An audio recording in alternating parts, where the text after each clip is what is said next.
major infrastructure investment plan has been kicked around on Capitol Hill since the very early days of the Trump administration. Yet it continues to be blocked in Congress despite stated bipartisan support. The proposal has come up yet again, but this time as a means to promote economic recovery in the wake of the COVID-19 crisis. So how would a major infrastructure investment facilitate economic recovery?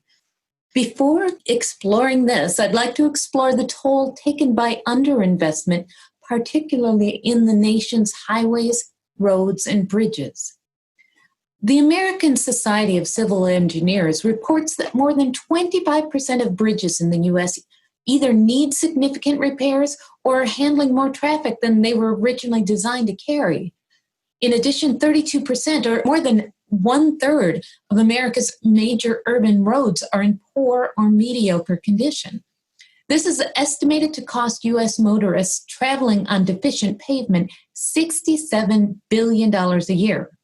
In addition, an analysis by the American Road and Transportation Builders Association indicates nearly 231,000 U.S. bridges need major repair work or should be replaced.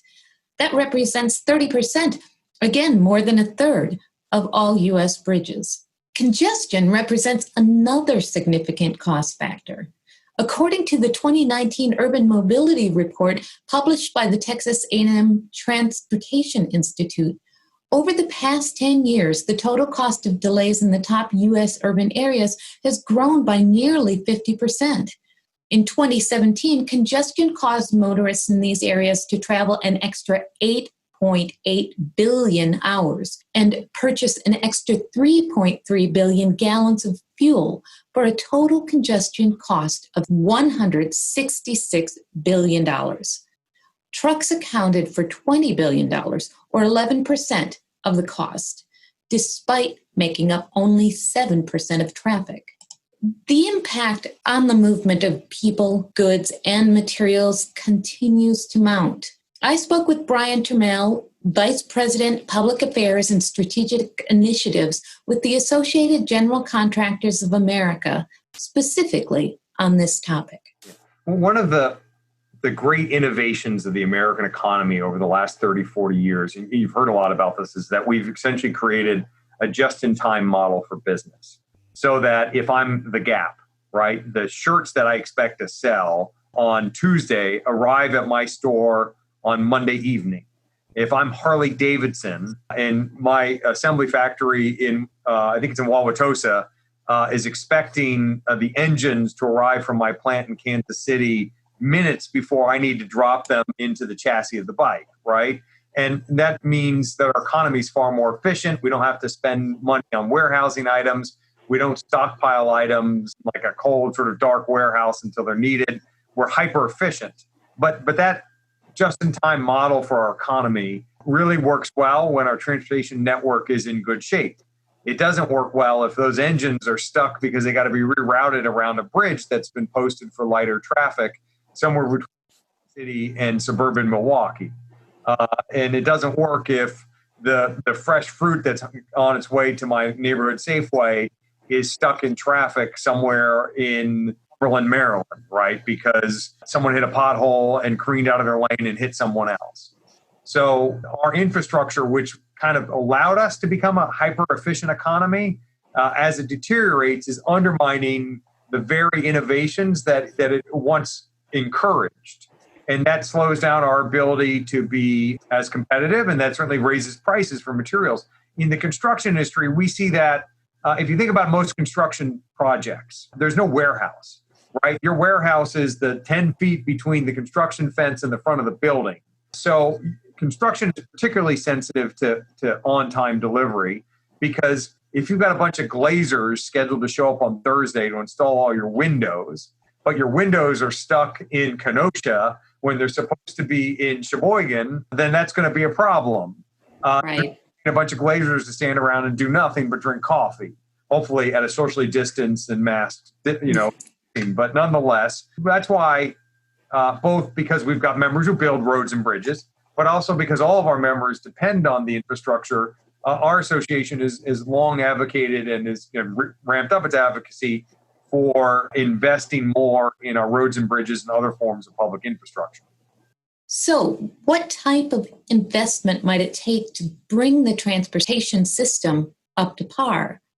The U.S. Department of Transportation estimates it could cost as much as $1 trillion just to bring the current interstate and highway system in the U.S. up to date. The American Society of Civil Engineers, in its latest report for America's infrastructure, stated the estimated investment needed by 2025 is $4.59 trillion, of which $2 trillion is unfunded.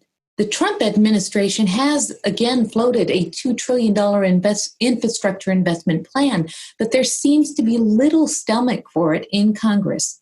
Yet, according to Norm Anderson, President and CEO, CGLA Infrastructure, return on investment on that $2 trillion or more is substantial. Do that. So any infrastructure initiative has to be really smart in terms of the building blocks for our next economy, and it has to be sustainable. That's why we think it has to be even larger than President Trump calls for. He calls for a $2 trillion initiative. We actually think it needs to be about $300 billion for 10 years. So that would be $3 trillion.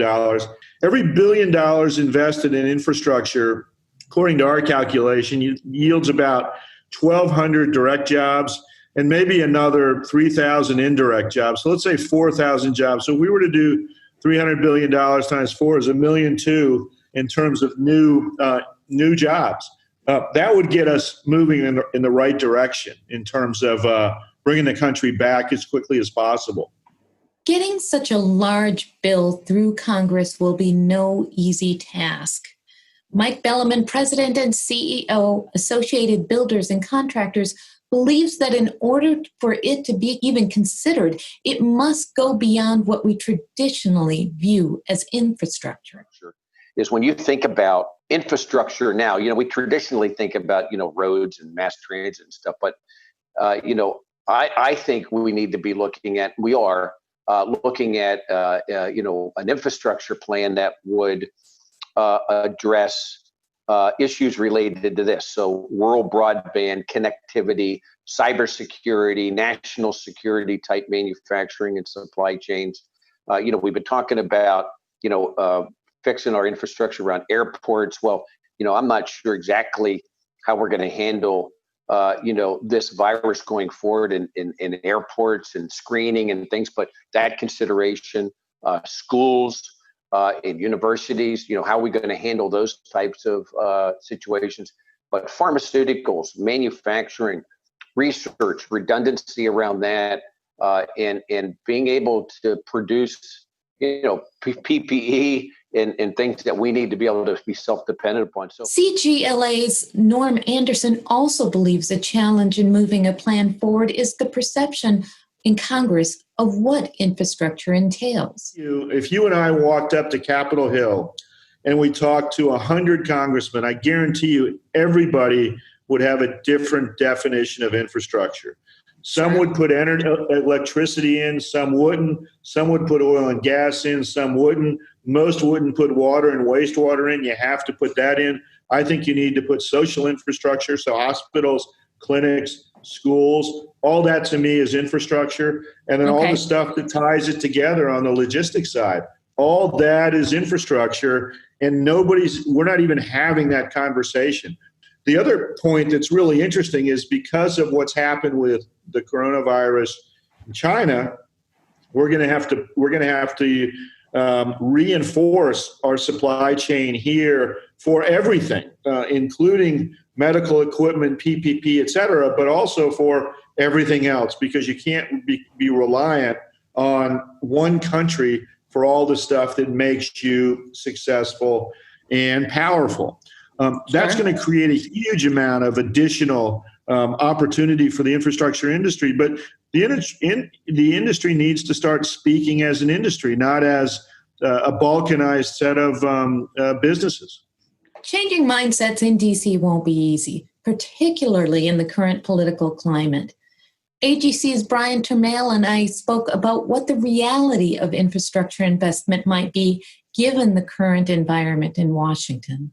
I mean, I think there have been a lot of reports that Republicans, particularly in the Senate, are hesitant to write another large check until they see what kind of recovery we're going to have when more states end their lockdowns, right? When these economic lockdowns come to an end, are we going to see that sort of V-shaped recovery, or is it going to be more like the Nike swoosh where it's a quick drop and then a very slow rise? If it's a quick drop and a very slow rise, there's a good chance that even Republicans in the Senate will realize we need to do more, and certainly investing in infrastructure is something that's a lot easier for Republicans and Democrats to agree on than on some form of the Green New Deal or other measures like that. So there's a chance, but to some extent we feel a little bit like Charlie Brown with the football that Lucy always holds out, and pulls away at the last minute. Politicians are always talking about infrastructure, and they're not going to, and we end up not seeing it in that sort of big package.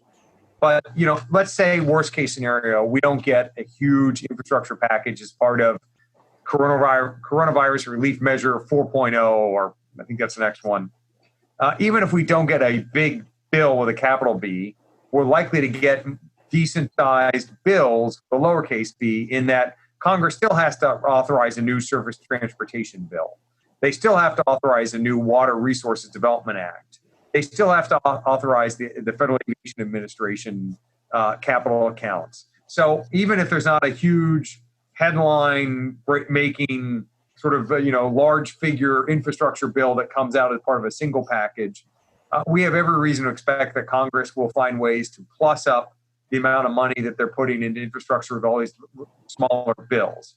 Because as much as Republicans, I think, are wary of getting tagged with spending even more in the trillions, they also appreciate the economic benefits of infrastructure, and they may just find ways to do it a little bit more on the down low than with a single sort of blockbuster bill. So, we're not letting our guard up. We're certainly doing everything we can to educate Congress. But if I had to bet, I'd say we're more likely to get good, decent-sized bills than we are to get a single large infrastructure bill out of the recovery effort. Clearly, the economic benefits of investing in infrastructure right now are much better than they were even a year ago, in the sense that construction firms have the ability to easily and quickly ramp up staffing, right? If we put $2 trillion in infrastructure last year, contractors would have found a way to make it work.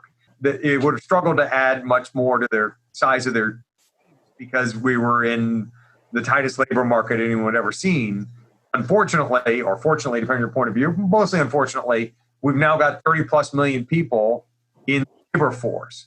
So the economic benefits of making that $2 trillion in infrastructure investment now would be enormous, because construction firms would be able to bring in a lot of people out of the unemployment rolls and put them to work in high-paying construction careers. So that would be, an immediate benefit beyond the sort of the broader multiplier impact of construction firms buying more equipment, more materials, more supplies, more vests, more helmets, all that, most of which is made in the United States. The broader impact is obviously in making our economy more efficient, right? And who knows what the longer term trends are going to be in terms of how business operates post-coronavirus. Well, one thing that's likely is that we're going to see a lot more regional concentration of manufacturing. I think, the coronavirus has been a real eye opener for folks that, it's a little bit naive to rely on everything you need as essential for this country to come from overseas.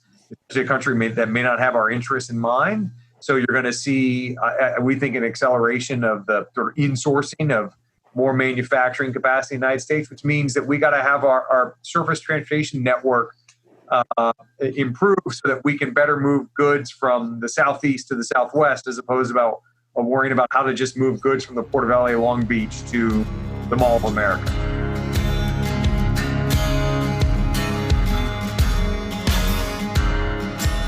No matter what form the investment may take, it has clear benefits to construction, transportation, and the supply chain. Communication with congressional legislators will be key to moving it forward. They need to hear from leaders within your industry segments as to the importance of infrastructure investment to the future of your business, as well as to the overall U.S. economic recovery.